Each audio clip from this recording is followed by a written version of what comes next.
Hello and welcome again to Conscious TV, and my guest today is Howdie Mickoski. Hi Howdie. Hi Iain. And Howdie's joining us from Norway, owing to the situation in the world at the moment. We're experimenting with doing some online interviews. We're trying to make them as best quality as we can, and you bear with us while we experiment with it. But anyway, we're going to start with showing Howdie's book, Falling for Truth, which he sent me a copy of, which I enjoyed. It's a lot in here actually. It's quite an intense book at times. And Howdie is part of TAT group, which we've had several guests from TAT on Conscious TV: Sean Nevins, Tez Hughes, Art Tickner, Bob Ferguson, Bat Marshall. So they've always been really good interviews, and we've had nice connections with the people. So we've got a good track record so far. So now there's pressure on you. Well, there's a lot of pressure on you. And I was going to actually start with, at the start of your book, there was a poem. I'm going to read the poem, which I thought was a good start to the book. And it goes like this: "So you want to wake up and go somewhere to do it, but there is nowhere to go, no place to walk to, no path will get you there. Realization is where you are right now. It is here, not there. No paths, no walking, no guides. Why? When you truly know the answer, you will be awake." Yep. And you're awake now, aren't you? Awake-ish, I guess. It comes and goes. It comes and goes.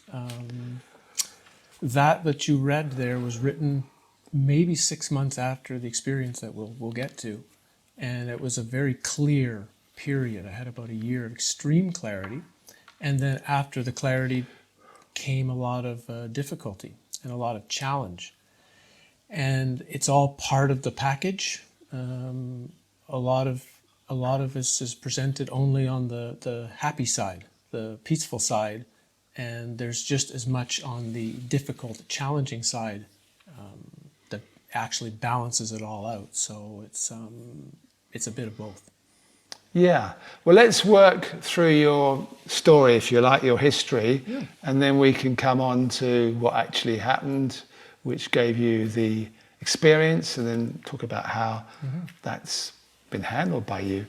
So one thing that intrigued me was you were telling me on the phone you were a professional comedian for 13 years. So that's wonderful, because many people say they're comedians, but there's not many can make a living out of it. The challenge usually is the person who is the funniest in a room is not the funniest on stage, because it's a very distinct environment. So you have to kind of have a way of turning what's funny to your group of friends into what's funny to a group of people who don't know you. That's the great switch, that the reason not many people can do it. Much people are much funnier than I was, much more brilliant than I was, but they couldn't translate it onto stage as easy. And was it mainly spontaneous, your humor, or did you rehearse it pretty tightly first? Yeah, I became a corporate comedian after 3 or 4 years. So I became someone who did banquets and business functions and Christmas parties. And so you were in a bit of a box as to what you could do or what you couldn't do. So it became a bit uncreative. It's why I stopped doing it after a while. But I was a combination. I did some comedy, stand-up. I did impersonations. So I did 20 or 30 minutes of various impressions. And then I would do some improv at the end of the show to bring people from the audience. When everyone knows each other, it's very funny when they come up on stage and do something. And that was the hour. Yeah, I remember going to an evening with John Cleese many years ago. Of course, John Cleese is famous, I think, throughout the world through Fawlty Towers. Yep. And he was saying everything in Fawlty Towers was completely rehearsed. There was nothing spontaneous in it, which I thought was a bit sad, really, because it's wonderful. Yeah, but you realise it's very calculated. I know it was even Seinfeld had mentioned that everything was so scripted in Seinfeld that if somebody said of instead of and, they would stop it and do it again. That the way things were written was exactly the way they wanted it presented. Yes, well, I guess it's a science. Humour is a science, like many things, and that's what works. Yeah. Anyway, your spiritual journey, if we call it your spiritual journey, started in 1994 when you were watching the TV news, and you got a real shock, didn't you? Yeah, I guess I had a difficult life. I don't want to say my life is. I've met people with very horrible lives, so I don't want to compare my upbringing to theirs.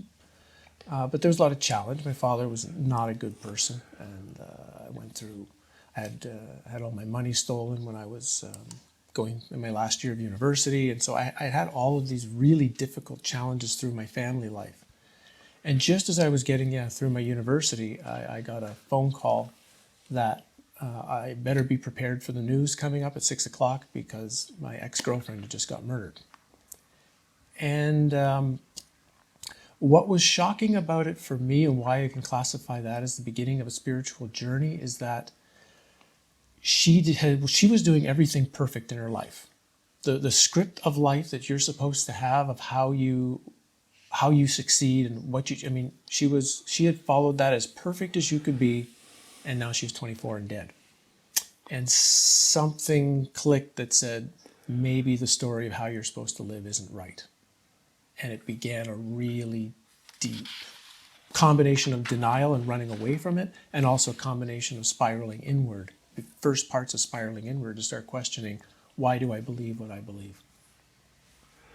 And that's something that we all have to face if we start looking, isn't it? Why do we believe what we believe? Why do we believe what we believe? And why do we, as getting a bit to the thing you read at the beginning, why do we want to get somewhere else?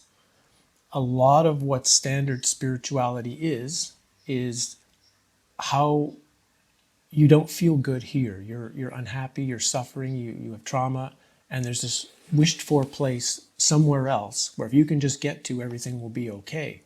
And so the spiritual life is generally spent chasing this carrot of, can I eventually get somewhere else, as opposed to, I feel the journey really actually starts when you're willing to stop doing that and seeing, what are you trying to run away from?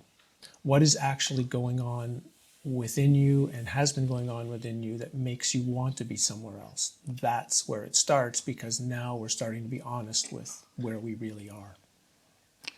And although that process started with you then, you did, again, you told me you did escape to Australia. You went to Australia for a time because partly of the trauma of what had happened to your ex-girlfriend, right, and partly because of what was happening with you too. Yeah, it was a combination of sort of all these things that had happened in my life. You know, I had this turmoil through my family life. I haven't spoken to my father in 30 years because of it. And then Joan gets murdered. And I was just very confused at that time. And there was really no help. There was no books. I didn't trust any kind of counseling. And so the easiest answer was, I'll just go to Australia for 2 years. And of course, the problems followed me, right? You didn't escape them.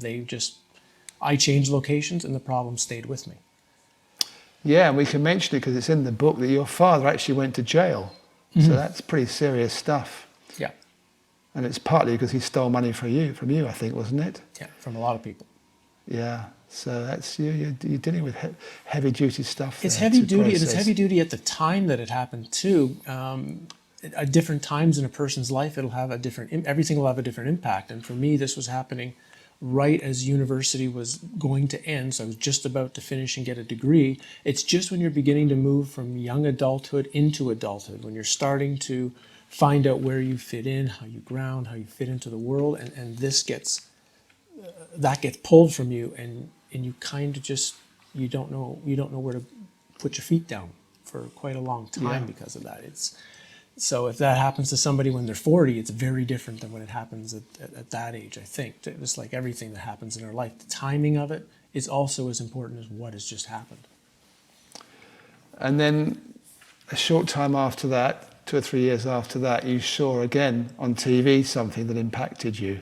Yeah, I was really spiraling, not in a good way. I was spiraling down, getting really, really depressed with my life, getting really depressed with with how I noticed I was becoming more and more manipulative with people, more and more mean. I was drinking far more than I ever needed to, and I actually thought about killing myself. I actually thought this would be the way to get out of it all. But I just couldn't think of a way of doing it that would be not messy. That, somebody was going to have to clean this up, and I didn't want that. And so it was on my birthday in 1997. I turned on a television set, and there was a documentary on pyramid building. And even though I was a historian, I've gone through my university degree as a historian, I was never really interested in ancient history. And something about the program was like a laser beam to my head that said, you are supposed to understand the real secrets of ancient Egypt. And it was like the rest of my life stopped. And this was the only thing that had any meaning and purpose. And I spent 10 years trying to do just that. And how was that? Because 10 years is a long time to study something. Yeah. And I think at one point you went to Egypt, and it also opened other doors, didn't it, for you as well? Well, what happened right away, I got 2 lucky breaks. The first lucky break was I started reading some books by people like John Anthony West, an alternative archaeologist. And it didn't take much time to realize that the standard story is just not true of ramps and copper tools, and it just doesn't match the actual real experience that you see there. So I was able to turn quickly into something that was important, but more important, that became the spiritual journey, was I wanted to think like an ancient Egyptian. I wanted to try to see the ancient world through their eyes, and I couldn't do that through modern eyes. So it was, how could I think like someone in the ancient world? And that began my reasoning to start going and trying to meet native medicine men and Asian teachers, and was trying to, can what they're teaching me and going to show me put me in the mindset of somebody 10,000 years ago? Yeah, this is something that's always fascinating, because we always try and kind of understand, which can go into judgment, it can go into a learning, it can go all kind of different ways. Someone else, whether it's a long time ago or even now, but how they got to where they are in their thinking and their achievements and everything else is different from how we got to where we are. And of course, with the ancients, there's this tendency to try and work out how did the pyramids get built, and all kinds of theories around it. But as you discovered, we can't actually know what their thinking was like. Exactly. It was. Although I can say I began to get a little bit closer the more time I spent at the actual sites. So the more time I spent in Mexico, the more time I spent in Egypt. I still spend a lot of time at stone circles. This part of the world, Scandinavia, has hundreds of stone circles that nobody knows about.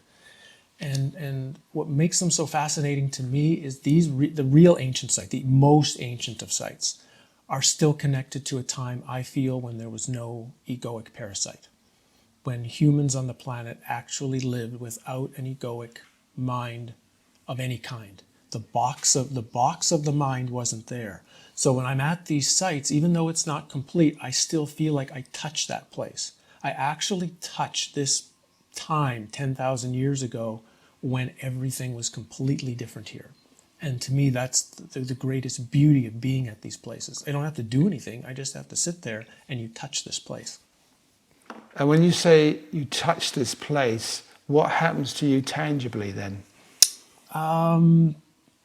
The very things people would try to describe by how they meditate or how they do sort of mind practices, the mind just stops on its own. I don't have to do anything. It literally just stops, and then very strange things can start to happen. Okay, I'll share some with you since this is what we're doing. One example of it was on one of my trips to Egypt, because I would go for 3-4 months at a time, and I would spend days in the same place. So I'd been at the same temple in Karnak for a number of days in a row, and I was sitting quietly in this darkened room. Nobody knew I was there. I was alone, but it was enough light that I could see the reliefs on the walls, the hieroglyphs and the reliefs. And after about 40 minutes, everything just got still, like unbelievably still, and the wall changed. All of the hieroglyphs changed, all of the reliefs changed. I was looking at a different wall, and I realized, wow, they've actually built and put their stuff together in multiple dimensions. They've actually had or different holographic layers, and it's like if you can what I'm calling touching that place, if you can be there in such a state long enough, you hit the next holographic plate.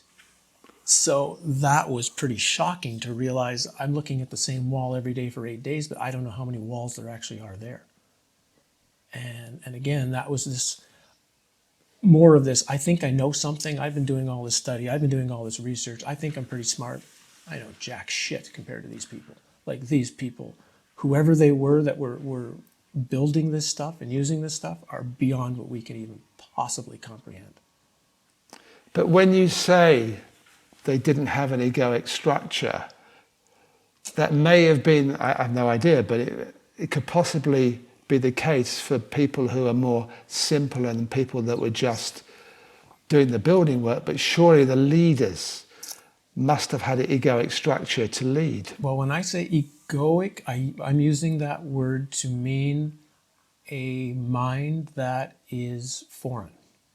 So yeah, there is. Did you say foreign? Foreign, right. Foreign, okay. I've come to, from my time with Mr. Park and some other teachers that we'll, I'm sure, talk about, I came to see that the mind that humans normally use is not natural. It's a foreign, you can almost call it a parasite. The Gnostics in their books called it a virus. And this mind that we use daily is not the normal human mind, that there is one much deeper. We almost rarely ever touch it. It's this place of clarity and easy understanding.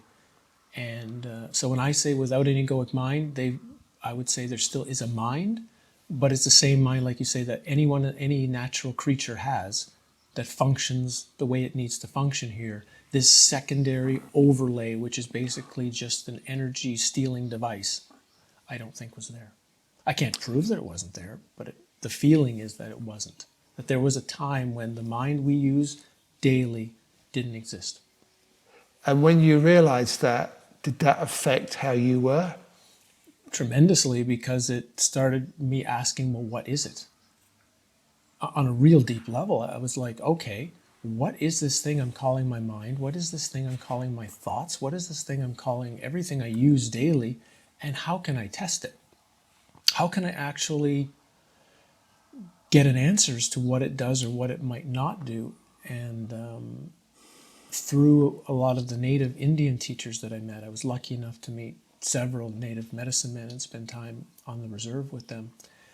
Practices and things they were doing and that they kind of demanded I do was all designed to test my mind, question my mind, attack the mind actually, not to stop it, not to make it quiet. It was to see what would happen if you blew it up.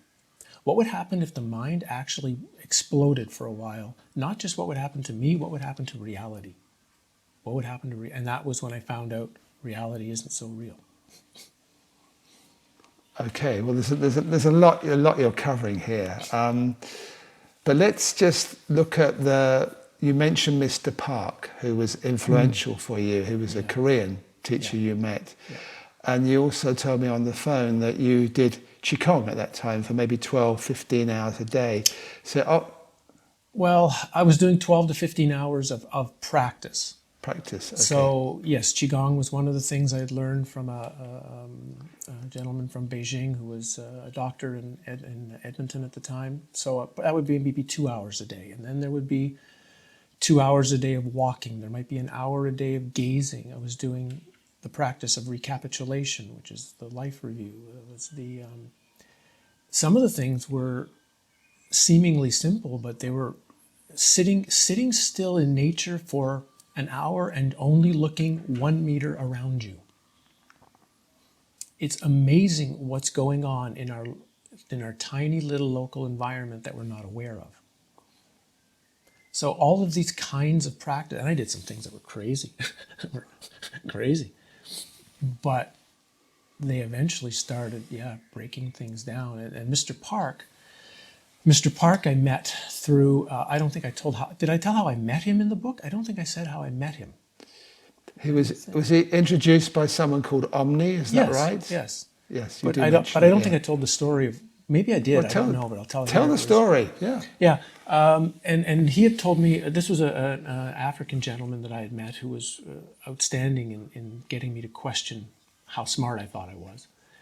And he had told me about this Korean monk that is now living in Canada and that I should really go meet him. I don't want to meet some old man, I'm busy. Finally, he phoned me one day to say that, well, Mr. Park needs to get his visa redone and needs to get some passport photos. And I'm sorry, I'm busy. Could I take him? Could I go and take Mr. Park around town? Okay, sure, I can walk him around. And he doesn't speak much English, and we just moved from place to place. And then we waited till my friend Omri would pick me up.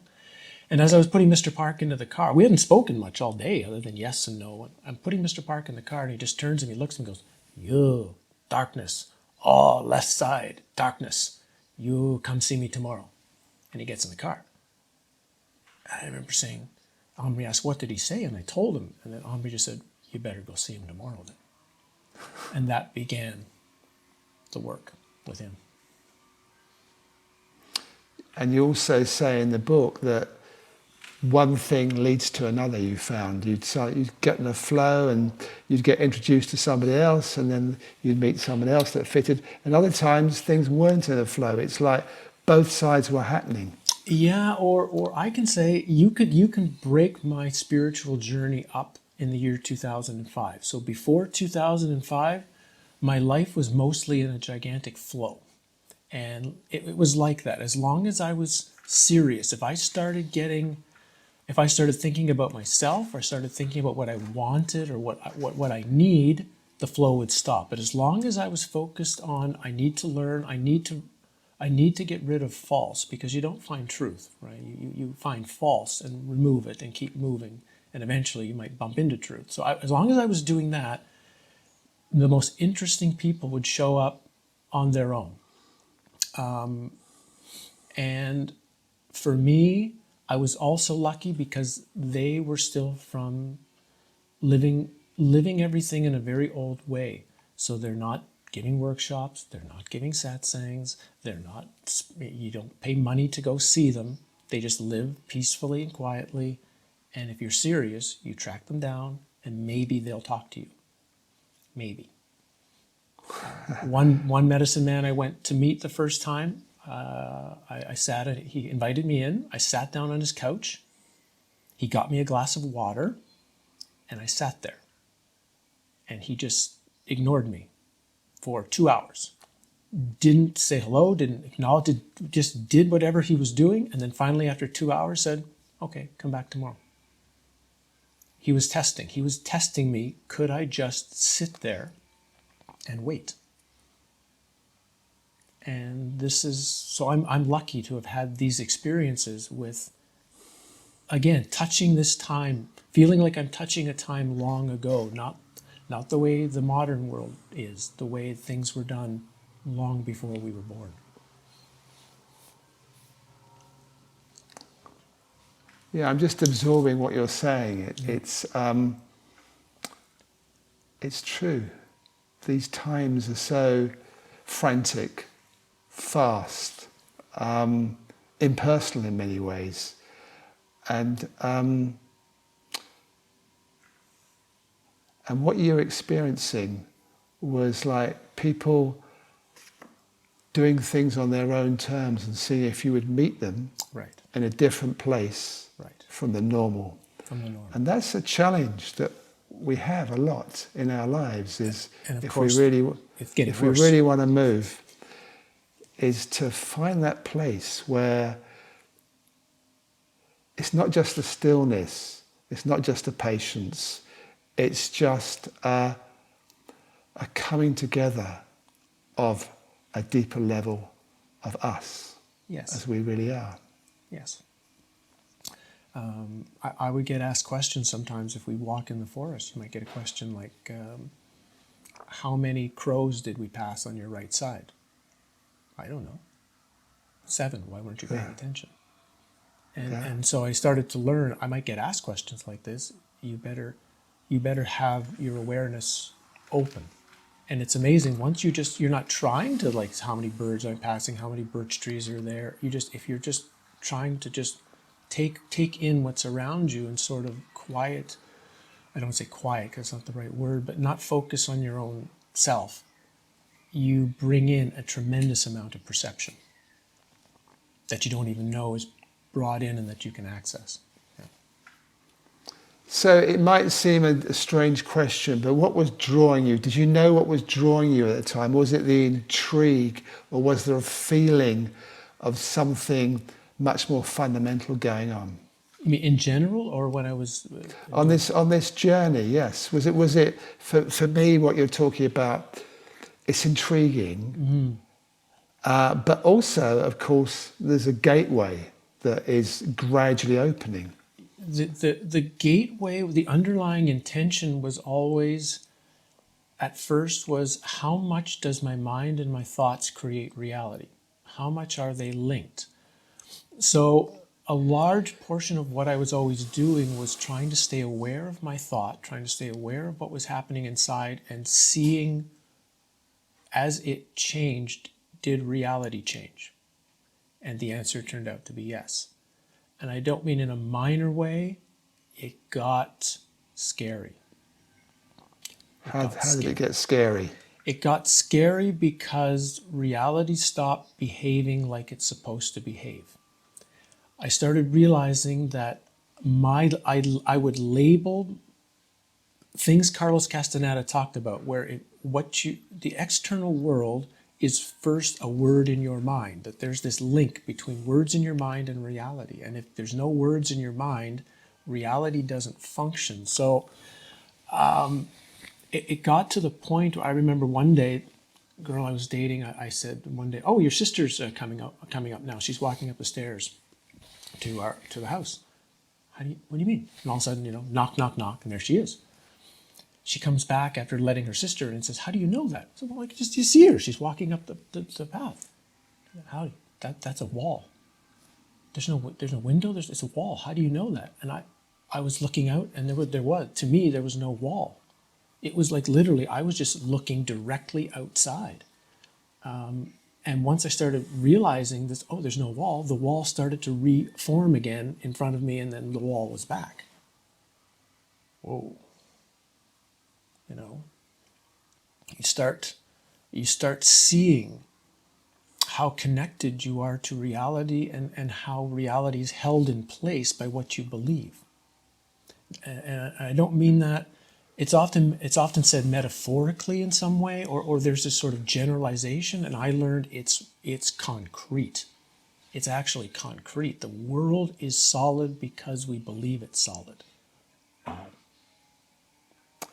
And how do you hold your humbleness when you discover that, and not get carried away to thinking, I'm really somebody, I can... Because this is great food for the ego, isn't it? It can be. I got scared, actually. Another example was I was walking one day and I noticed a car had parked too close to the end of a street. And in the city I lived in, if your car was close to the street, you would get ticketed. You had to be a certain feet away, And I remember thinking in my mind, it's too bad this guy hadn't just rolled his car back like a foot. He would be fine. And as soon as I said that, the car rolled back a foot. Physically moved 1 foot. I was, even though I'd been reading this stuff and I'd heard about this stuff and I'd seen all sorts of things in sweat lodges, but when this starts to happen to you, you don't know how to handle it. It can get very scary. So it's one of the reasons I haven't done one of these talks, and this will be my 3rd talk in 10 years. And I've started to come out and talk with people like you again, because there may be other people going through what I'm going through and am going through now, and challenges, and I want them to not feel like they're crazy, or not feel like something is wrong, or that there's something to be afraid of, or that they might be having a real deep experience or a real deep understanding of reality, and so don't be afraid of it. See if you can merge into it and use it well. And that's because, I know from my own case, I got scared for quite a while. And so I stopped it. I turned it off because it was so scary. And then reality stayed normal.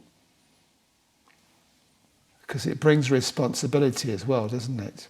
It brings a tremendous responsibility, and it brings that sense of a little bit of wonder if anything happens, how responsible am I for it?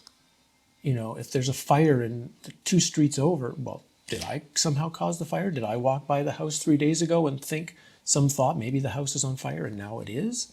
You wind up in this place for a while where you actually really need some good guidance to kind of, because it's not a bad thing, it's a powerful thing. This is what the great shamans of history had and took to the deepest of levels for them to be able, how would we describe it? Manipulate reality, or let's say if reality is a computer program, they learned how to get into the program and alter the code so you could alter the experience.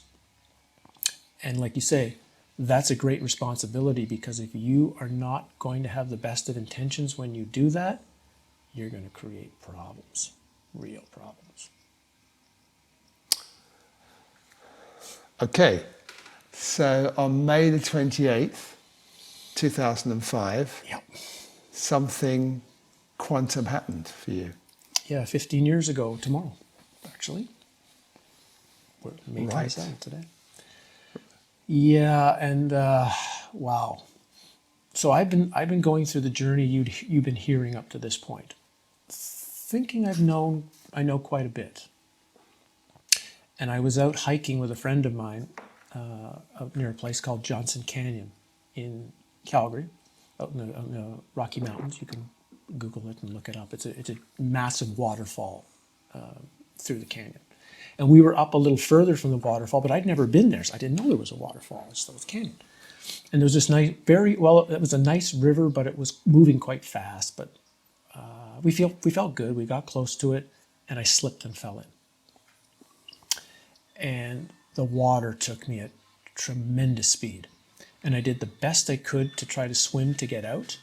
And just as I got back to the bank where my friend was standing, and he had his hand out trying to pull me in, I pulled him in as well. And at that moment, I knew, we're done. We're done. It's over. And I had an incredible acceptance of it. It was an amazing thought. It was, this is how I'm going to die. And who would have guessed? Who would have thought it would have been like this? And it was quite funny, actually. Like, it wasn't scary, it was funny. And then, do you want to ask something, or do you want me just to continue? I'm fine if you continue. And in the next microsecond, all of my thoughts stopped. The ability even to have thought stopped. Everything I'd ever considered thought stopped, and then everything instantly after that I ever thought of as me. So everything you can classify of as personality was gone. It just ended. And all that was left, I would call, is clusters of information. I think in the book I called them clusters of thought, but that's not the right way to describe it. Clusters of information would just bubble up like complete. You would see them or feel them all, and then they would dissolve, and the next bubble would come up, and the next bubble would come up. And I realized, oh, this is the natural way of being a human, this thing. And it had come because I had accepted that I was going to die, and I had no interest in wanting to live. There was no need to continue. It was like, this is fine. This is a good way to die, actually. This is fine. This will be different. But my friend was still in the canyon. He was also struggling, trying to get out. And my thought came, well, if I don't get out, how is he going to get out? And I slammed into a boulder, under the river boulder, hit my leg. I deflected off the boulder, got close to the shore, crawled out, and he crawled out. And we sat down together for quite a while. We didn't say anything. And we started talking about our experiences and the depth of our experience. And we talked for hours about our experiences. And we wondered how long we were in the canyon for, how long we were in this river for. And when we finally realized, it had to be 1 second, 2 seconds, that we've just had these 2 hours of description of a 1 second real-time experience. But when it was done, I was dead. The body was still here. It was functioning. I was aware. But everything that was me wasn't there. Yeah, you say in the book, I'm just reading an extract here, it was like a massive data that was placed inside of me found a way out. It's like the data went. Your personality just left. Yeah, that's another part of the experience, and that was in this 1 second of the experience. It's like once everything I thought of as me left, it's almost like the universe plugged into me and downloaded a massive amount of information. It was like, that's what I could describe it as, an information download from the universe. And it's like almost all the things I think I'd been seeking for all my life in the ancient world and understanding and the knowledge of history, it all got downloaded into me. But it's like if I downloaded a whole bunch of stuff on your computer, it would take you years to find it all and open it and track it. And that's been what's happening for me since, is trying to go through these downloads and figure out, what did I get? What's actually in here? And yeah. So when we talked on the phone the other day, you were saying it's like you almost had to wait until a new personality formed? So for someone who's had this experience, who's had a period of what you might call the breaking of your personality or the breaking of the self, one of your recent interviews from a while ago, Jez, what was his last name? Jez Albrecht. Yeah. He spoke about something similar and how difficult that process can be. So if someone has had something similar, there is a process that is supposed to happen afterwards. And the more you can follow the process, the easier it gets. I didn't follow the process. It got very difficult. But not for the first about 6 to 8 months. The first 6 to 8 months was unbelievable clarity. Complete clarity. There was, or at least I felt like there was nothing that was not clear. But so when you say clarity, what do you mean by that? It means I didn't have to think about anything to know anything. Whatever I wanted to know, it would just be there. Whatever needed to get done, I just thought about it and it would happen. It was unbelievably easy. But that's also a false clarity, because the best way I can describe it is when you have something like this, to me, what I call an awakening. Awakening is different than a mystical experience. It's different than union. It's different than beauty. It's when you realize you are not who and what you thought you were, when you realize reality is not who and what you thought you were. And that leaves you in a very confusing place if you're honest about it. And you need to take time to look into the confusion, because what's happened is it's like reality has shone a spotlight on one part of the dream, or one part of truth, or one part of the absolute. Now, because it's the absolute, it's a complete holographic image. So on one level, you have seen everything, but you haven't seen everything with the spotlight. You've seen most of it with, it's gray, it's fuzzy, but one part of it you've seen perfectly clear. And this becomes the challenge, because it feels like you know everything when you really can only be confident of the part you've seen with the light clearly. And so it takes time to start to accept that there's a process. To see more clearly requires further work, requires further effort, requires time to be quiet. That's one side. And then what you just asked was, if you want to start being in the world again, you have to rebuild a personality, because the old one is gone. The old one is not, the comedian person and the very outgoing person and the very fun person that I used to be is not here. I can't access it. I can't even pretend to access it. I'm talking to you right now through a new built personality I wasn't really aware of what I was doing when I was building it. And that's challenging. Well, it sounds very challenging, yes. Just picking out a little bits of the notes I made from your book, you also said the first few months after the canyon incident, you had no fear. No. So there was no, because like you mentioned Jez, who I interviewed fairly recently, he had tremendous fear for a long, long time, and he lost his personality and it left him in this fear. But you had a very different experience or interpretation, however you call it. Yeah, I guess because it happened through a complete death experience where the body was physically at the point of being ready to die, that was part of the reason. And so, yeah, there was nothing that could create any fear whatsoever. And that sounds strange, but there wasn't. Even the idea of having a fear didn't exist, which means you can do some stupid things.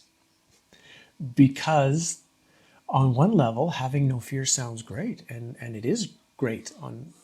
But on the other side, a little bit of fear is helpful to say, if I do this, this could be the result, and that could cause some problems, particularly for some other people. So maybe it's best I don't.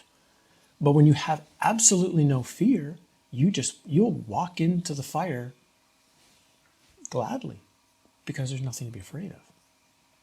And if you can, again, if I had followed the process better at the time, I probably could have held that state of no fear much, much longer, much, much deeper, and used it much more effectively. Because when you do have no fear, you can take the most powerful risks for other people. To me, that's the greatest way of using no fear is another person is in trouble, they've got a problem, they are afraid, something needs to happen, you can go into the fear for them. And that happened for a while.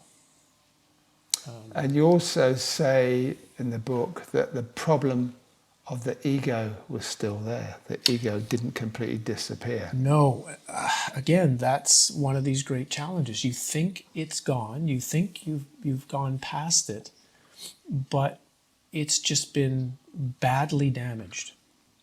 And yes, there is a complete process that is meant to happen, which includes. There's a reason for Zen monasteries. Part of the reason for the monastery is if this happens to you, you could go there for a year or two and just process through this with people who understand. That was the first issue or the problem I had was I had no one to talk to about it. And there were very few books at the time. There were very few anything written about. All that was written is you're supposed to have this fantastic experience, the bugles will blow, heavens will open, life will be fantastic, and you'll never have a problem for the rest of your life. Okay, but that's not what I'm experiencing at all. And as I began to take time through it, a lot of others were not experiencing anything like that either. So who's there to help us? So it was very hard because I felt very alone in the process. I felt very alone with trying to figure it all out. And I wasn't incredibly, had a great foundation in the world. I wasn't extremely stable. So I also needed to get back into the world, into reality to bring in money, to eat and do all these kind of things. So the time needed to just be still and contemplate wasn't there like it needed to be. And so the ego will reform. The ego will come back. Often it will come back after a spiritual experience as a spiritual ego, right? I know something now that everyone else doesn't. I've got to save humanity. I've got to fix the world. I've got this great message that has to get out, whatever it is. And all of a sudden, off they go, and the trap is on. Well, and I think I see that certainly now and again with people. They've had the experience, it's been very genuine, and it's not anything like the full picture. It's not properly integrated. Right. Which is fine if we acknowledge that. If we were talking to someone and someone asks, "Oh, you had this experience. Are you totally integrated?" No, I'm not. I have still faults, and I'm nowhere near perfect, and I'm going to make mistakes.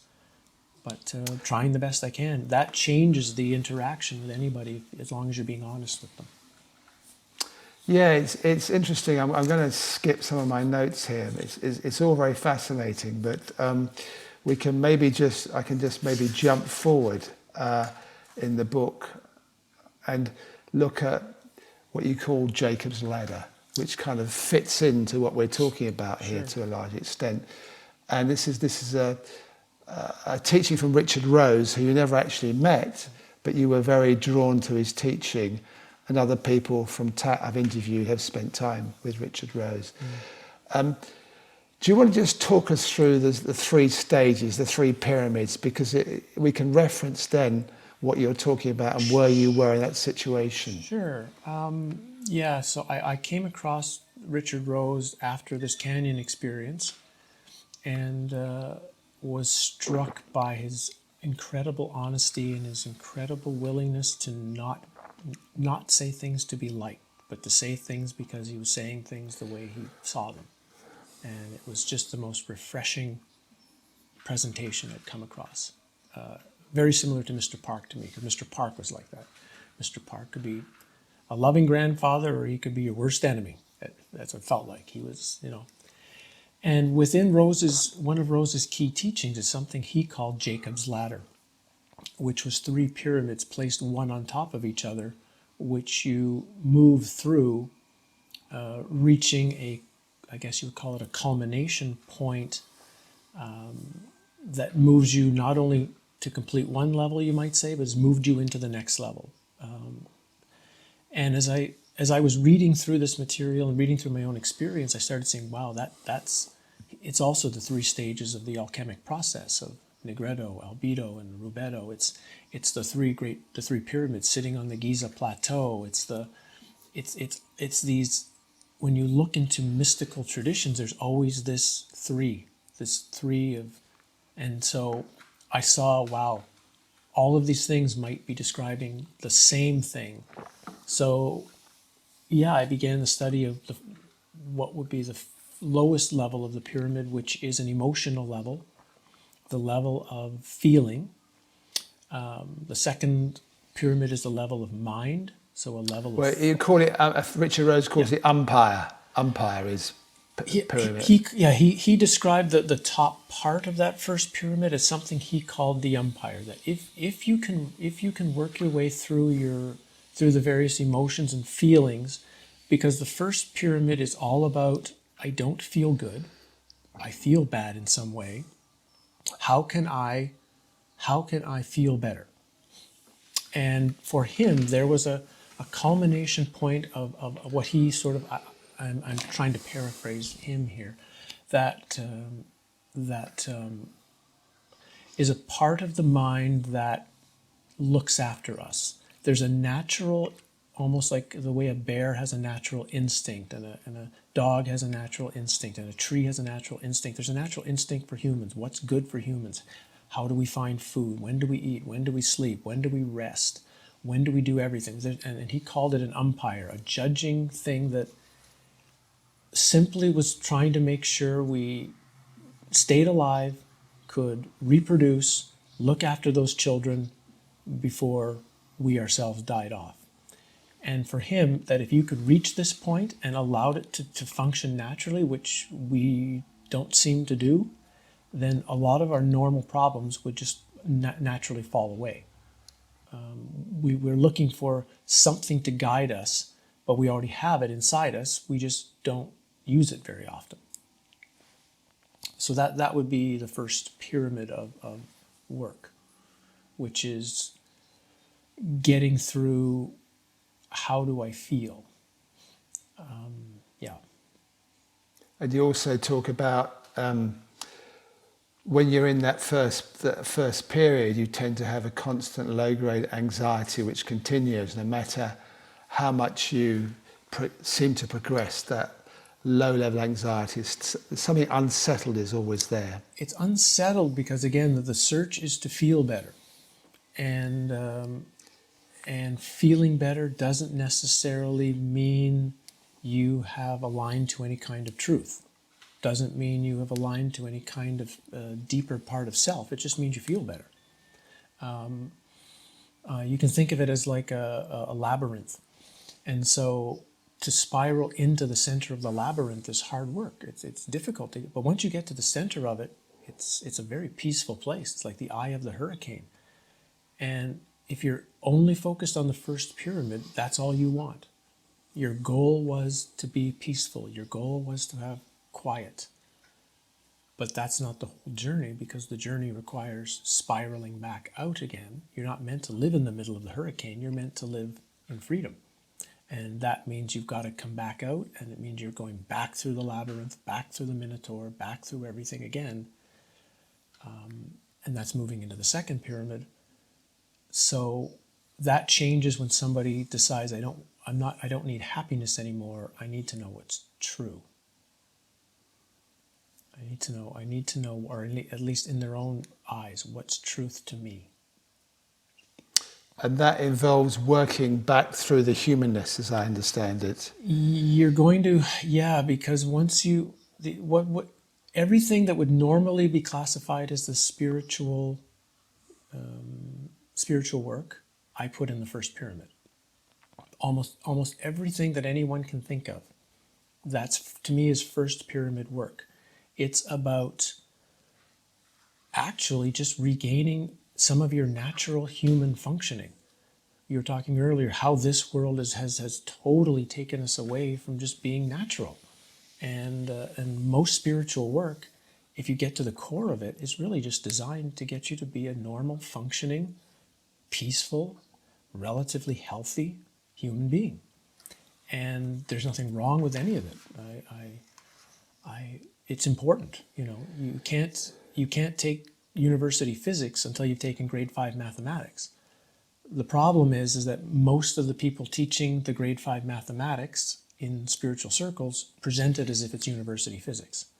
And it's not. It's very fundamental stuff that, yes, you need to know, but then there's a time you need to move past it and go into much deeper material, much deeper things.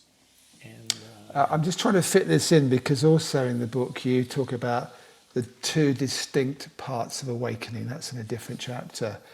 And where you just, as you've just talked now, going into the centre of the labyrinth, and I'm just reading again from my notes here from your book, see all the conditioning that has shaped our view of ourselves and the world. There is peace in the centre, and for that reason most people don't want to leave it. They think they have finished with their quest. But, as you say, they have only gone halfway. They must return. Then all the dark stuff has to be revisited, and you have to learn how to accept it and use it. We have to understand ourselves in a new way. Yeah, because, and I can only speak really from my own experience, but after what happened in the canyon, the darkest parts of myself started coming up. Because once you have left your personality, all of the residue of it, is not gone. It's still there, and it wants to be seen. It wants to be acknowledged. And now there's no mental structure, there's no box, there's no wall, is the best way. There's no wall holding it away anymore. And now it's all just going to come. It's going to flood in. And all of your old traumas, all of your old memories, all of your old experiences, it's just going to hit you. And so, we talked about, I had this period of no fear, this period of calm, but eventually you can't hold the dam back anymore. All of these parts of yourself that want to be seen and need to be seen in order to acknowledge and transform them, or not even transform them, just acknowledge that they're there and have been there, and they can stay or dissolve if they wish. you need to see and experience them.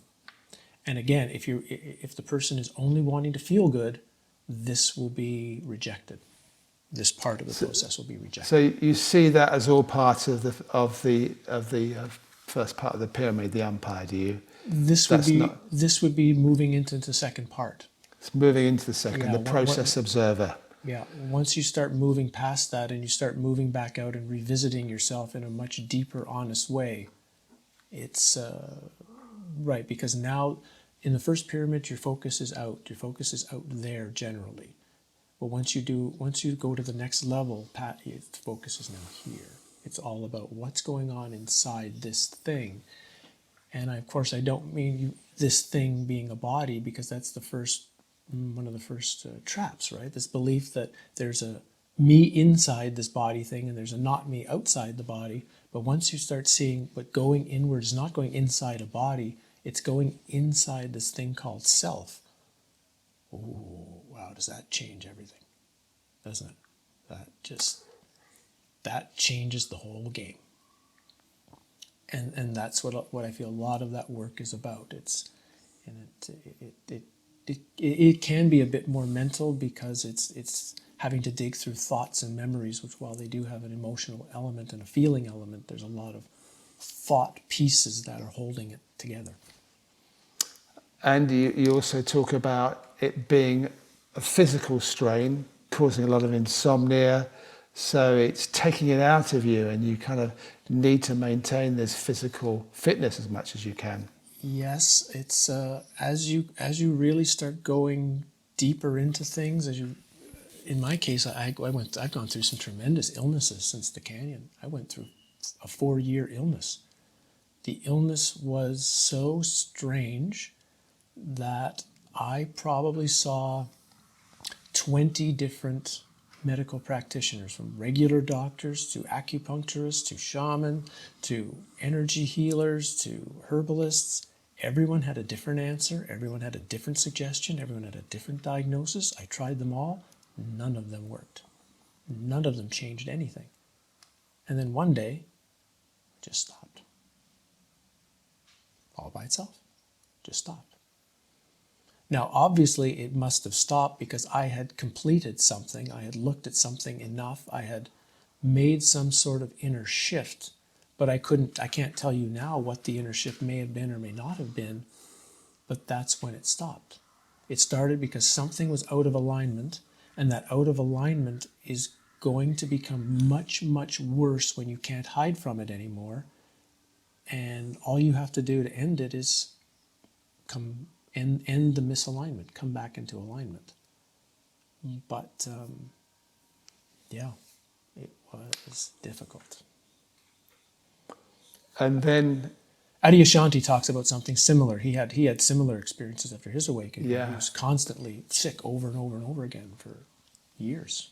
And so that actually helped, reading some of that things in his books, because I could relate it to what I was going through. And it was like, oh yes, thank you. Somebody's helping here. This is great.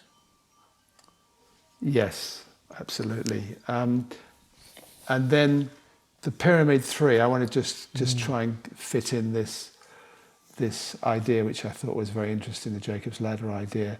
So the pyramid 3 is called, Richard Rose called it awareness. Just talk us through that, how you see that. Yeah, so if you take it also in alchemic terms, which might be easier for the average person to understand, in the lower pyramid you're in the blackness, in the negretto, in the pain, in the suffering, in the difficulty. In the second pyramid you're in the albedo, which is the whiteness, which is the cleansing of all that darkness. But just because the darkness is cleansed, you still don't have awareness, you still don't have complete presence. And so you could call the third pyramid work, which is not necessarily work. It's not, you can't give anyone practices. You can't give anyone things to do. They kind of have to figure it out for themselves. They kind of have to feel their way into it. But it's about obtaining complete awareness, would be the best way of describing it. A total presence of understanding beyond the mind, because the end of the second pyramid might be, you might call it an absolute mind, an absolute, the origin of thinking, the origin of thoughts, the origin of experience, the origin of things. And the third pyramid is going even beyond that. The origin of all that. Yeah. And you say you must become formless to pass through. You reach here less by desire, something unknown pushes us through. Yeah. Yeah, I think desire and will and work can take you to potentially to the end of the second pyramid. There's no guarantees of anything, right? One of Rose's famous statements was the spiritual practice is, or spiritual enlightenment's an accident, and we do work to make ourselves accident prone. And but the third pyramid, something seems to pull you there. There's a longing though. There's a deep wish for it. There's a deep remembering, I guess. That's the way. There's a remembering of something you feel or you recall, or a place of home that you're still looking for, a place of home that's not in this world. And that, I think, is the draw to this third pyramid, this place of awareness, this memory of something far beyond anything in this reality can satisfy. So how's your life these days, having been through, you've had real different phases to your life. You had the ordinary, being an ordinary person type phase, then you had your great exploration, learning all these things about the Egyptians, then you had the great accident, as Richard Rose would call it, then you had the learning of the integration of the great accident. So whereabouts are you these days? It still can be quite challenging because so much of the process wasn't done well at the beginning. You might say I have myself stuck in a bit of a limbo where I'm not fully in the world and I'm not fully in presence at times. At times it can almost feel a bit like you're wading through a pool of molasses. And other times you can feel very clear.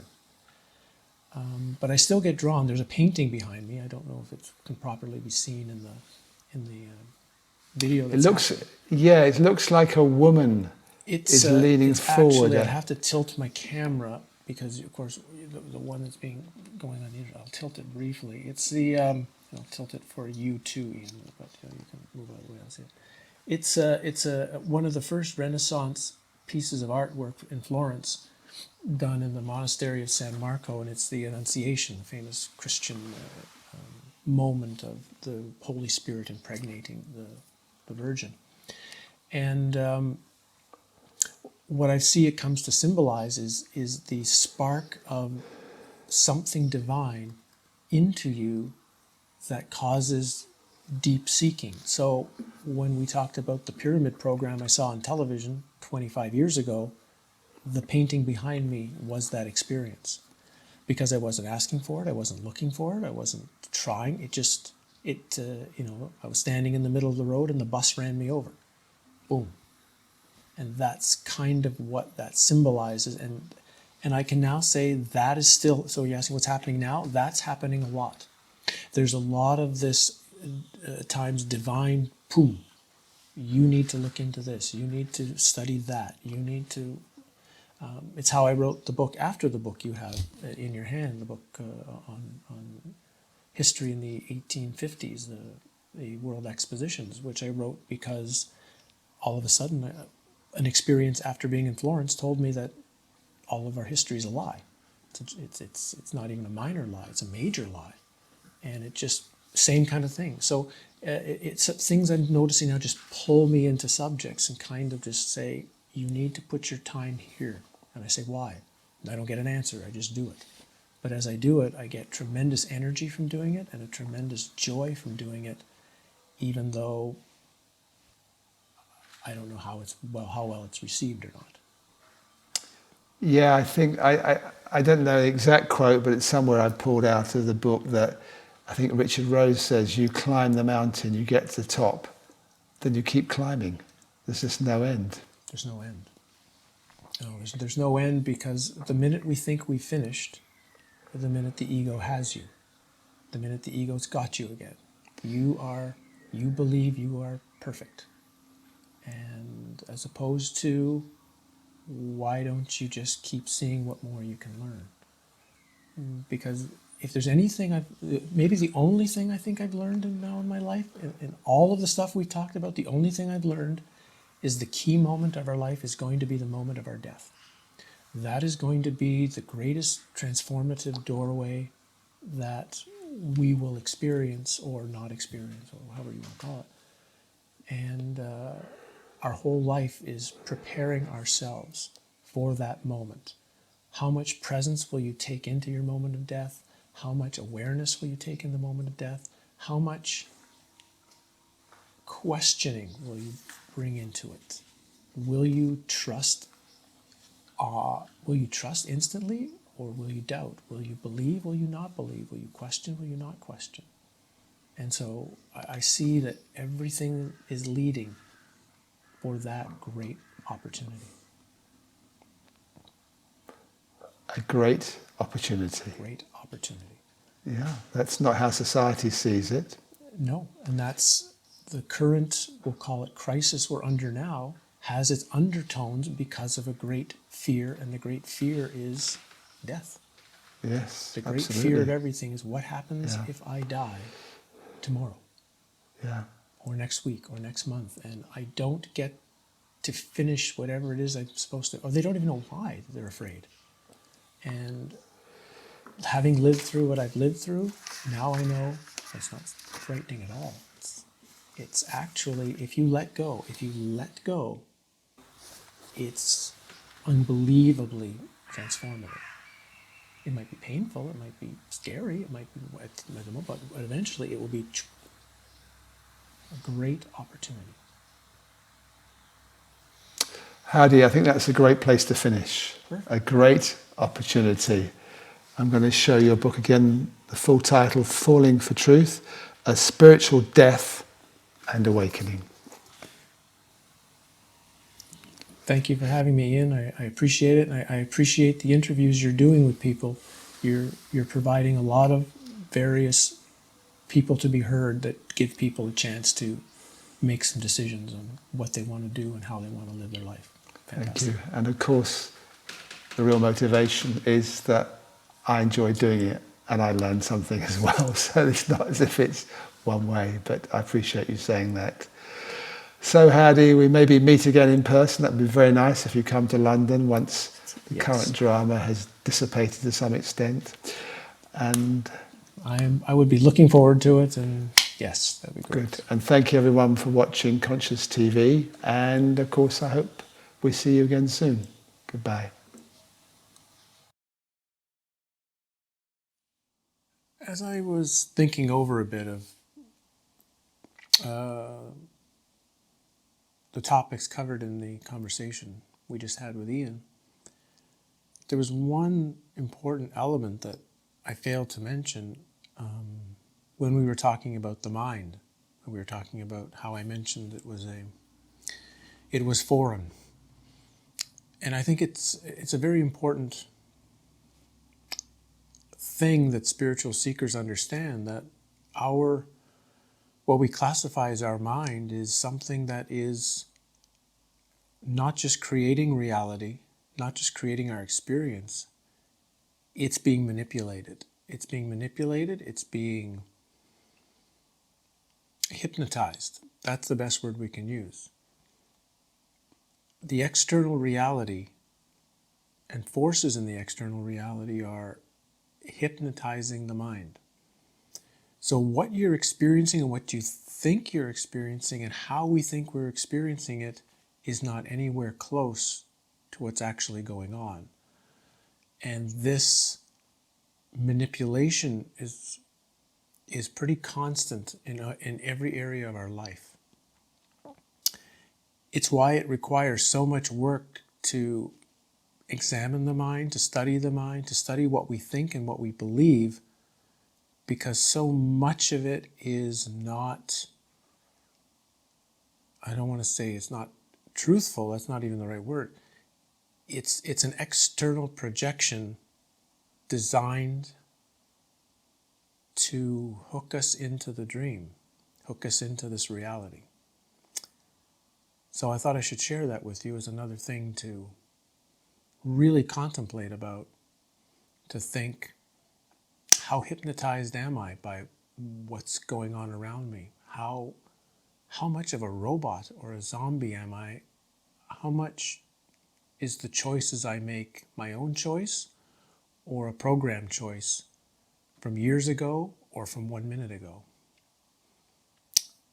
Darren Brown from the UK is a master of magic and hypnosis, and he can get people to do things in an extremely fast manner, things they didn't even know they just did. And that's happening to us on a continuous scale, moment by moment throughout our lives. And a big part of the spiritual journey is what awakening, one level of what that means is removing the external programming, removing the ability to be hypnotized, allowing your inner being to open completely to see reality as it is, not as you're programmed to see it. So I just wanted to share that with you.